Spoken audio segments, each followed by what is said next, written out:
Am I the a-hole for laughing when I saw my newborn niece and she's black? Controversial title, I know, but listen. I, 21 male, have a brother 32 male, who's married to my soon-to-be ex-sister-in-law, 27 female. I'm Korean American, and my grandfather still has our family genealogy dating back to our great-great-great-great-great-great-great-grandparents, all of whom were Korean. Meanwhile, my sister-in-law and her family whom I've met are all white. I'm currently in college, so I wasn't home much, but of course I took a trip back home when my brother said his wife was in labor. I got there after my niece was born, and when I arrived, my parents and their in-laws were outside the room. The situation was very tense. So my dumbass, trying to lighten the mood, barged into the room with a "Ta-da, best uncle is here, where's my niece?" kind of entrance. My brother wasn't in the room like I expected, but then I saw a very beautiful baby who looked nothing like either my brother or his wife. Her skin was visibly darker, and her features were definitely not like those of a white or Asian baby. She didn't even look mixed, but she was adorable. I was stunned, flabbergasted, and so dumbfounded that I could only let out a laugh before apologizing and awkwardly excusing myself from the room. For the record, I wasn't laughing at the baby, but at the situation I realized after seeing her. I know genetic mutations exist, but that only crossed my mind after I managed to process the situation. They did a DNA test, and sure enough, the baby isn't my brother's. What followed was a huge series of dramatic events. My brother filled me in after everything settled down. She did cheat on him, but it was a drunken mistake, and she swore she used contraception. He decided to get a divorce for obvious reasons, but my sister-in-law is still trying to win him back. When my brother cut off contact with her, she went on a rampage and started blowing up everyone else's phones, mine included. Other than begging for my brother, she keeps bringing up that she knows she's a garbage human being, but insists her baby doesn't deserve to be laughed at. I tried to explain, but now I'm being labeled as racist. My brother says I should just apologize and move on, but I don't feel like apologizing again, but I'm all for moving on. Am I the a-hole? Should I apologize? Edit. I forgot to add a crucial detail. I asked my parents first in front of their in-laws, and no one said anything until my father told me to just see my sister-in-law, without giving me any explanation. I thought my supposed niece was born with a disability or deformity, or that the delivery had been very difficult. That's why I tried to lighten the mood and expected my brother to be there. Sorry, LMAO. Looks like it's time for me to go to bed. Now for the top comments. Not the a-hole. I wasn't laughing at your baby. I was laughing because in that moment I realized that, in your own words, you are a garbage human being. I am sorry if you thought I was laughing at the baby. I was actually laughing at you. Also, it's a pretty normal reaction to laugh in the face of awkwardness. I'm pretty sure scientists have studied it. Not the a-hole. She is grasping at straws. Lots of people laugh when they are nervous, and you can't always control when you laugh. You weren't laughing at the baby anyway. You were laughing at the knowledge that something big was about to go down. You can apologize if you want to, but there really isn't any reason to, unless you feel like it, because she isn't going to be your sister-in-law anymore, so you probably won't see much of her. 2. She got caught with her hand in a cookie jar, so to speak, which is actually tragically funny. Nervous laughter is honestly so embarrassing. I remember laughing when telling people that my grandfather died because I was so upset about it. But the vulnerability of telling people I was experiencing grief made me feel extremely uncomfortable.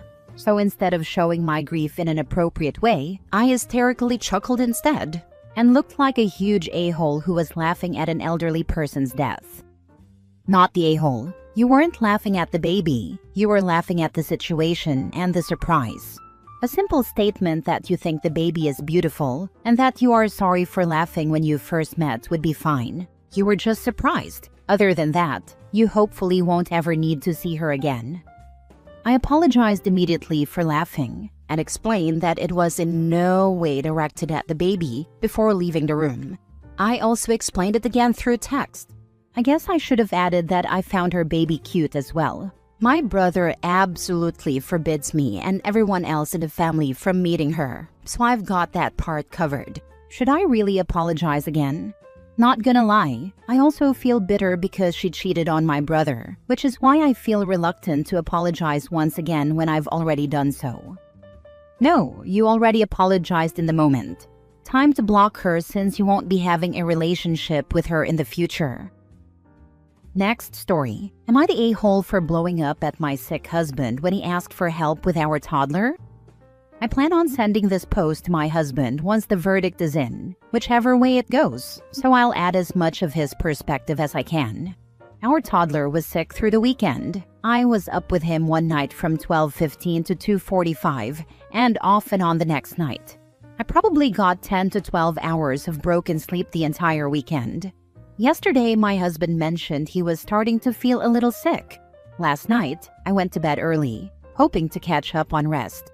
Throughout the night, my husband woke me up way more often than my toddler ever does, even on a bad night.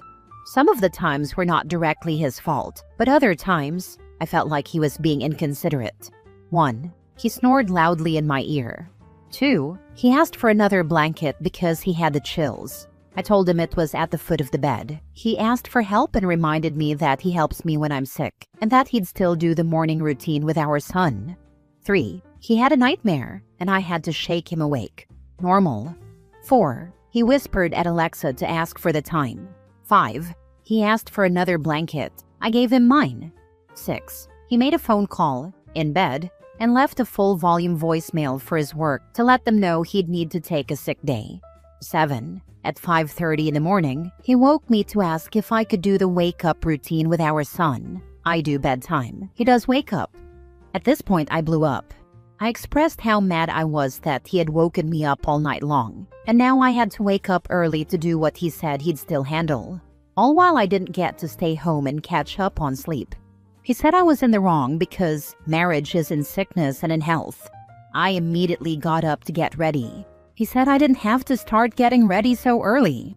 I told him yes, I did because I start work at 7:30. I barely make it to work on time when I wake up at 6, and now I had to unexpectedly skip my shower, get my toddler ready, prepare his food for the day, feed him breakfast, drop him off at daycare, and then take myself to work.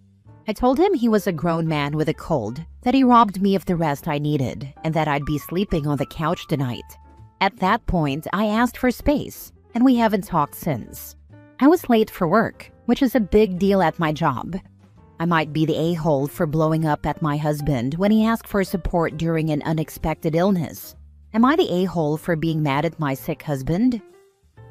Not the a-hole. It's one thing if you slept all night and he was up all night sick, then woke you up to ask you to handle the morning routine. It's another when he willfully kept you awake, waking you up for extra blankets, asking the time, and making a loud phone call is absolutely willful behavior. Your anger is valid. If this is a one-time thing, when he's better, circle back and have a discussion. If this is his typical man flu/cold behavior, he needs to stop it. Sleep deprivation is cruel. Not the a-hole 100%. How do you wake someone up to get a blanket that was at the foot of the bed and start making phone calls in bed while someone is sleeping? That is just rude. If he doesn't know where the blankets are in the home, why? Does he not live there? Asking Alexa what time it is, knowing his phone is right there, gets me more than the blankets, I think. It feels like he's mad that he's sick and is taking it out on her. I'm curious if that's their normal dynamic or what. Yeah, definitely, because Alexa doesn't whisper back. She tells the whole neighborhood. This guy doesn't know how lucky he is, because I would have kicked him to the couch about 3 days ago. His mother's couch. Not the a-hole. Being sick, working, and caring for a sick child is terrible. But your husband is an adult and needs to be somewhat self-sufficient and considerate. He can't help that he had a nightmare or snored, but waking you up for a blanket twice, asking for the time, and taking or making calls in the early hours from bed is incredibly self-centered. And he did not help during the weekend when toddler was sick. Next story. Am I the a-hole for choosing to buy concert tickets instead of using my money to host my son's first birthday? A 35 female had a baby, 7-month-old male last year. It was a rough pregnancy. I lost a parent due to a terminal illness while pregnant, struggled to complete postgrad, and then developed preeclampsia, requiring a C-section. During postpartum, I struggled with depression, anxiety, and, at times, due to sleep deprivation, hallucinations. I try to shoulder most of the child care while working from home, and my husband, 35 male, helps where he can. He doesn't experience the same sleepless nights I do, and doesn't handle the majority of child care like I do, because he has a high-pressure job that involves performing intricate surgeries. As much as I love my son, I am exhausted and sad most of the time. I got help for my PPD, but some feelings just don't go away. I grieve the life I used to have, and nobody or nothing prepared me for how consuming parenting can be. I decided I really want to do something for myself and bought tickets to the concert of an artist I truly adore. I plan to finance the entire trip myself, traveling to the venue, purchasing tickets, etc.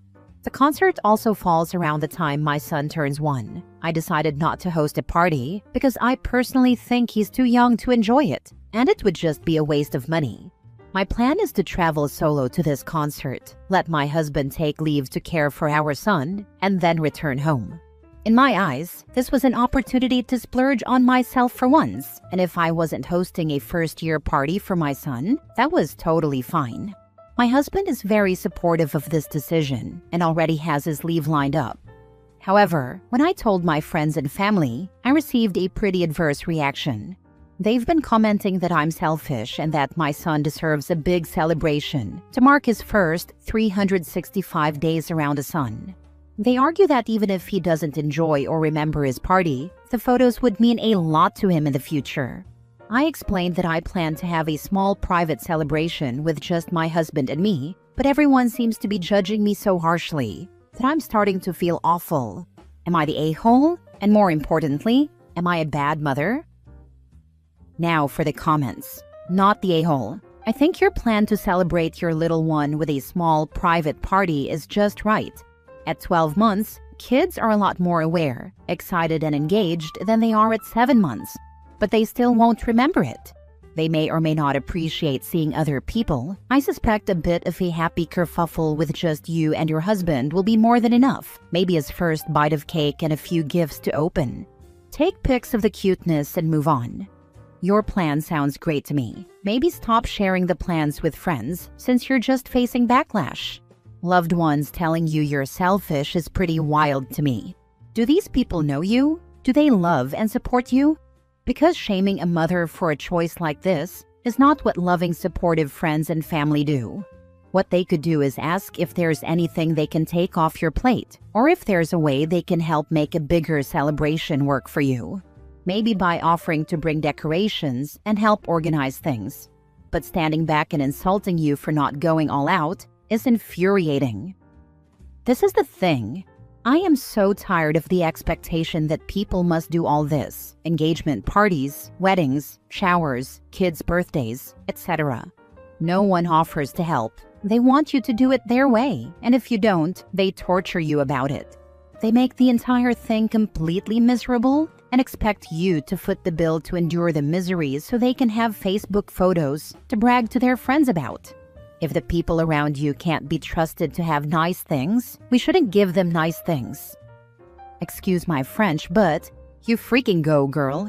I've heard of some great first birthday ideas, but this is the best one. Your baby has everything he needs and wants. He doesn't care about a birthday party. The people who do care about the birthday party care about it for their own selfish reasons, so why listen to them? You deserve this, and you've done the work for the last 365 days, so go celebrate that. Not the a-hole.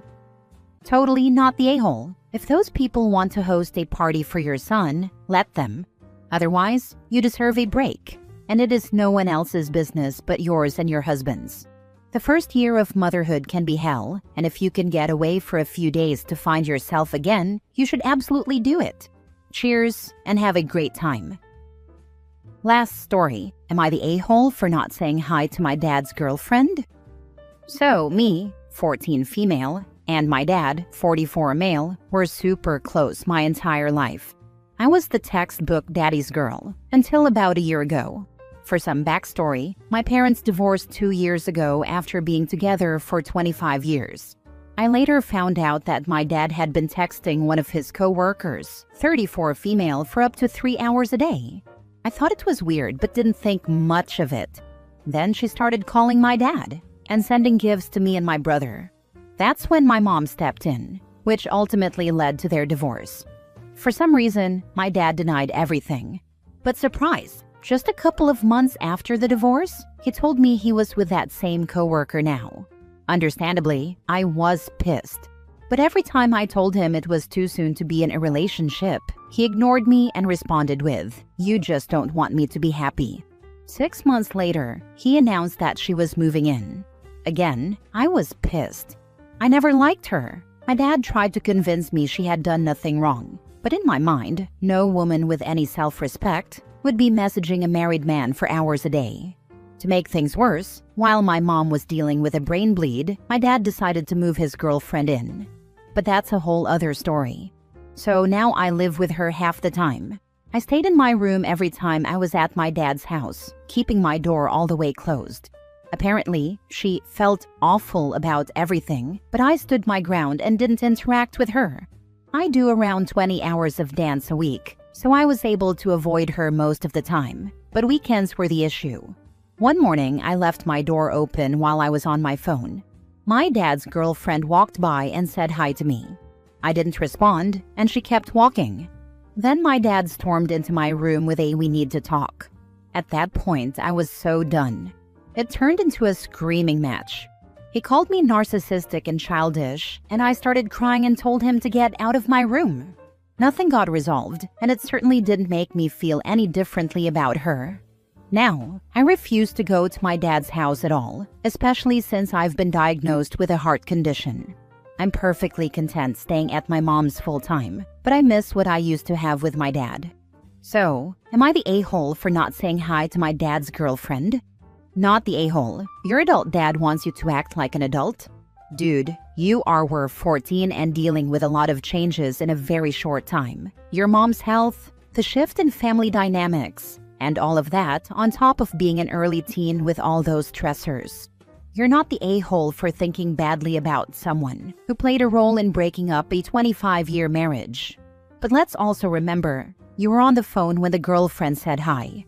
You were busy. Someone who was actually acting like an adult wouldn't have a bruised ego just because someone in another conversation didn't say hi in passing. All this to say, if you think older you will regret not reconnecting with your dad, go ahead and get that closure. But if you're not ready, take your time. Personally, I'd tell his girlfriend to screw off, but I've had to get stronger and more abrasive to keep people from hurting me. The strength is nice, but you shouldn't have to be that strong. The girlfriend wasn't the only one responsible for breaking up a marriage. This was 50-50 on your dad and his girlfriend. OP, not the a-hole. Actually, you have it backwards in one regard. You said, no woman with any self-respect would message a married man for 3 hours a day. What about a married man? It sounds like you're blaming her for your parents' divorce, but the person who destroyed the marriage was your father. A marriage is a commitment between two people. No one from the outside can break it up, unless one of those two lets them. Your father was the one who stepped outside of his marriage for this woman. And it could have been anyone. Now, I don't know where you're from, but in the US, you have the right to never say a single word to anyone for the rest of your life if you choose. So, you're free to do what you want. But you also have to deal with the consequences. The real question is, are those consequences worth it to you? I totally understand what you mean. I think I'm just still in denial over the whole thing. My family was so close for my whole life, I don't even know what happened.